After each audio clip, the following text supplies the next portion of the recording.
Hello everyone, তো আশা করি সবারই পড়াশোনা ঠিকঠাক চলছে।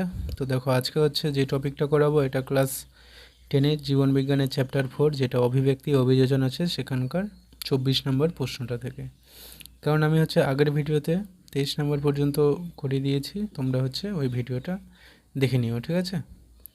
তো দেখো, যেটা 24 নম্বরের প্রশ্ন আছে যে কানেক্টিং লিঙ্ক কী, তো এর অ্যান্সারটা হয়ে যাচ্ছে যে যে সমস্ত জীবন্ত জীবাশ্ম দুটি পর্ব বা শ্রেণীর বৈশিষ্ট্য বহন করে বা যোগসূত্রটা রক্ষা করে আর কি, তাকেই বলা হচ্ছে কানেক্টিং লিঙ্ক। উদাহরণ হিসেবে দেখো আছে পেরিপেটাস, যেটা হচ্ছে অঙ্গুরিমাল ও সন্ধিপদী প্রাণীর বৈশিষ্ট্য বহন করবে। এবার হচ্ছে দেখো যে মিসিং লিঙ্ক কী, তো এটার অ্যান্সারটা হয়ে যাচ্ছে 25 নম্বরের প্রশ্নটা আর কি, মিসিং লিঙ্ক কী। তো এর অ্যান্সারটা হয়ে যাচ্ছে যে যে সমস্ত কানেক্টিং লিঙ্ক অধুনা বিলুপ্ত তাকে হচ্ছে মিসিং লিঙ্ক বলে। উদাহরণ হিসেবে আর্কিওপটেরিক্স, সরীসৃপ ও পাখি। মানে যেটা আর্কিওপটেরিক্স যে আছে, এটা সরীসৃপ ও পাখি যে আছে, এই দুটো পর্বের জীবের বৈশিষ্ট্য রক্ষা করে, ঠিক আছে? মানে অনেকটা সরীসৃপের মতো দেখতে, আবার পাখির মতো দেখতে এটা মিসিং লিঙ্কের এই প্রাণীটা আর আর্কিওপটেরিক্স।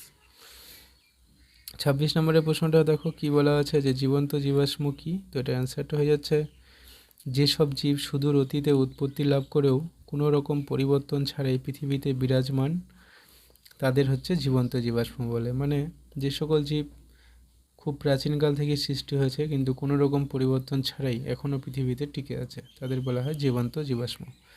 উদাহরণ হিসেবে দেখো দেখো পেরিপেটাস, প্লাটিপাস। এবার যেটা 27 নম্বরের প্রশ্ন যে ঘোড়ার বিবর্তনের মূল বৈশিষ্ট্যগুলো লেখো, তো এটার অ্যান্সারটা হয়ে যাচ্ছে যে ঘোড়ার বিবর্তনে আর কি যে যে বৈশিষ্ট্যগুলো চেঞ্জ হয়েছে সেগুলো হচ্ছে দেখো, পায়ের দৈর্ঘ্য বৃদ্ধি পেয়েছে, পায়ের আঙ্গুলের সংখ্যা হ্রাস পেয়েছে, পায়ের 3 নম্বর আঙ্গুলের দৈর্ঘ্য ও প্রস্থে বৃদ্ধি। তো আরও আছে, তো আমি হচ্ছে কয়েকটা লিখেছি যে ঘোড়ার বিবর্তনের মূল বৈশিষ্ট্য হচ্ছে এইসব। এবার দেখো যে টপিকটা আলোচনা করা হবে যে তুলনামূলক সারির স্থান, যেটা 28 নম্বরের প্রশ্ন যে সমসমস্ত অঙ্গ কী, তো এটা অ্যান্সারটা হয়ে যাচ্ছে যে যেসব অঙ্গের উৎপত্তি ও গঠন একই প্রকার কিন্তু কাজটা আলাদা তাদের সমসমস্ত অঙ্গ বলা হয়। মানে যে সকল অঙ্গ যে আছে সে যে কোনো প্রাণীর হোক না কেন, তাদের উৎপত্তি ও গঠন একই প্রকারের হবে কিন্তু কাজটা আলাদা হবে, তাদের হচ্ছে সমসমস্ত অঙ্গ বলা হয়। উদাহরণ হিসেবে তিমির ফ্লিপার, পাখির ডানা, বাদুড়ের ডানা, চিতাবাঘের অগ্রপথ, মানুষের হাত ইত্যাদি হচ্ছে সমসমস্ত অঙ্গের উদাহরণ। এবার দেখো যেটা 29 নম্বরের প্রশ্ন আছে যে উদ্ভিদের সমসমস্ত অঙ্গের উদাহরণ দাও, তো এটা হচ্ছে পেঁয়াজের শল্কপত্র ও ক্যাকটাসের পত্রকণ্টক, আঙ্গুললতার আকর্ষ এবং বৈচি গাছের পত্রকণ্টক।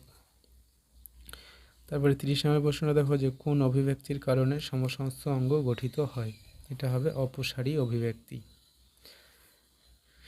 31 নম্বরের প্রশ্নটা দেখো বলা আছে যে সমবৃত্তীয় অঙ্গ কী, এটা অ্যান্সারটা হয়ে যাচ্ছে যে যেসব অঙ্গ একই কাজ করে কিন্তু উৎপত্তি ও গঠন আলাদা তাদের সমবৃত্তীয় অঙ্গ বলে। মানে যেসব অঙ্গ হচ্ছে একই কাজ করবে কিন্তু তাদের উৎপত্তি আর গঠনটা একটু আলাদা, তাদের বলা হচ্ছে সমবৃত্তীয় অঙ্গ। যেরকম উদাহরণ হিসেবে দেখো বাদুড়ের ডানা আর পতঙ্গের ডানা। বাদুড়ের ডানা আর পতঙ্গের ডানার পার্থক্য আছে অনেকটাই, কিন্তু সবাই এই ডানাগুলো ওদের কী সাহায্য করে, উড়তে সাহায্য করে।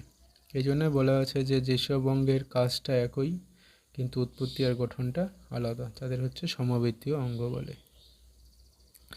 32 নম্বরের প্রশ্ন দেখো যে উদ্ভিদের সমবৃত্তীয় অঙ্গের উদাহরণ দাও, তো এটা হচ্ছে আঙ্গুললতার আকর্ষ, রূপান্তরিত কাণ্ড, মটরের আকর্ষ, রূপান্তরিত পাতা।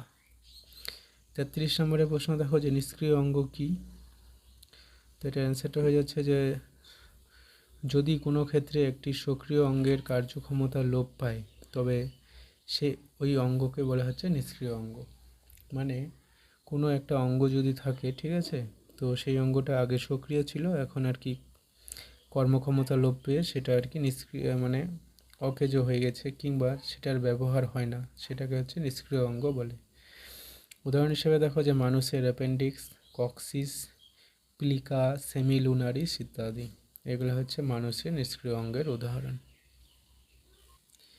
এবার দেখো যেটা মেরুদণ্ডী প্রাণী আছে, মেরুদণ্ডী প্রাণীদের হৃৎপিণ্ডের গঠন আলোচনা করা হবে। 34 নম্বরের প্রশ্ন যে সর্বাপেক্ষা সরলতম হৃৎপিণ্ডেও কাদের দেখা যায়, তো এটা অ্যান্সার হবে মাছের। 35 নম্বরের প্রশ্নটা দেখো কি বলা আছে, যে কুমির সরীসৃপ হওয়া সত্ত্বেও হৃৎপিণ্ডে কয়টি প্রকোষ্ঠ থাকে? তো এটার অ্যান্সারটা হয়ে যাচ্ছে 4টি। এটাও খুবই ইম্পর্টেন্ট প্রশ্ন, 35 নম্বরটা।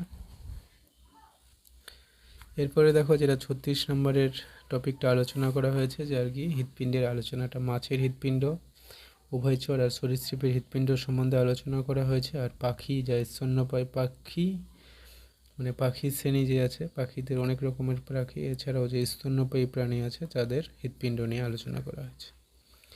তো দেখো যেটা মাছের হৃৎপিণ্ড কি থাকে, দুটো প্রকোষ্ঠ থাকে, কম অক্সিজেনযুক্ত রক্তও যায়। উভয়চরের হৃৎপিণ্ড কি থাকে, 3টি প্রকোষ্ঠ থাকে আর মিশ্র রক্ত যায় এটা দিয়ে, হ্যাঁ। আর যেটা পাখি আছে বা স্তন্যপায়ী প্রাণী, তো ওদের হৃৎপিণ্ড হচ্ছে 4টা প্রকোষ্ঠযুক্ত আর বেশি অক্সিজেনযুক্ত রক্ত প্রবাহিত হবে।